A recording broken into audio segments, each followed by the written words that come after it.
ஓம் முருகா போற்றி. ஓம் சரவண பவ. நீ ஓய்வெடுக்க வேண்டும் என்று நான் சில நிகழ்வுகளை உன் வாழ்வில் நடக்க அனுமதித்தேன். நீயோ எதையாவது பற்றி கொண்டு கவலைப்படுவதிலேயே ஒவ்வொரு நாளையும் முழுவதுமாக போக்கிவிட்டாய். உன் மனம் அடங்காதவரை உன்னால் உனக்கான நன்மைகளை உணர முடியாமல் போகும்.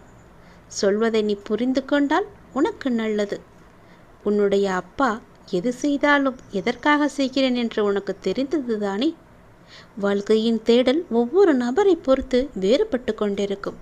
சில தேடல் பணத்திற்காக, ஆடம்பர வாழ்க்கைக்காக, பொன்னிற்காகவும், நிலத்திற்காகவும், வீடிற்காகவும், ஆஸ்திக்காகவும் என நிலையில்லாத பொருட்களின் மீது மோகம் என இந்த பிரபஞ்சத்தில் அதிகமாக நிரம்பியுள்ளது ஆசை. அதில் ஒன்று பழுதானாலும் நஷ்டமானாலும் மறுபடி பெற்றுவிடலாம். ஆனால் நினைக்காத விஷயங்கள் வாழ்க்கையின் உண்மையான தேடலில் அமைந்துள்ளது. குழந்தைகளுக்கான தேடல், வாழ்க்கையின் நிம்மதிக்கான தேடல், அன்பின் மகத்துவத்திற்கான தேடல் என இன்னும் நிறையவே இருக்கின்றது. இவற்றுள் எல்லாமே முக்கியமானது நேரம். இந்த நேரத்தின் பங்களிப்பு மிக முக்கியம்.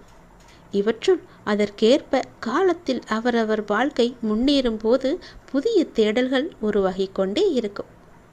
அவைகளை நிலையுள்ள விஷயங்களுக்கான தேடலாய் அமைத்து கொள்ளுங்கள். பகட்டு செல்வாக்கு என்னும் சிலந்தி வலையில் சிக்கிவிட்டால் அதில் உயரத்தான் பார்ப்போம். ஆனால் அது உன் வாழ்க்கையின் அர்த்தம், மனிதநேயம் எல்லாம் பயனற்று போய்விடும். தேடலிலே பெரிய தேடல், முக்கியமான தேடல்தான் ஆன்மாவின் மகத்துவம். அதுதான் இறைவனின் திருவடி. இவற்றுக்கு காலமோ வயதோ செல்வமோ எதுவும் தேவையில்லை. உன்னுடைய தூய அன்பு கொண்ட உள்ளம் மட்டும் போதும்.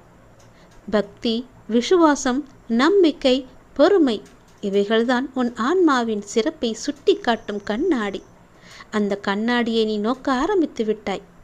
இனிமேல் உன்னுள் அளவிட முடியாத மாற்றங்களும் அதிசயங்களும் அமையப் போகின்றது. ஆன்மீக வாழ்வு என்பது உலக வாழ்க்கையை துறந்தது வாழ்வதல்ல. ஆன்மீகத்தில் வரும் பிறப்பின் சிறப்பு ஆன்மாவின் சிறப்பு.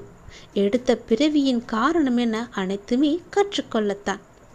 நேர்முகமான ஆன்மீகமோ அல்லது உன் லட்சியங்களின் மீது நீ கொண்டுள்ள பக்தியோ, அன்பு, நம்பிக்கை, பொறுமை, விசுவாசம் என எல்லாமே உன்னை உயர்த்தி காமிக்கும்.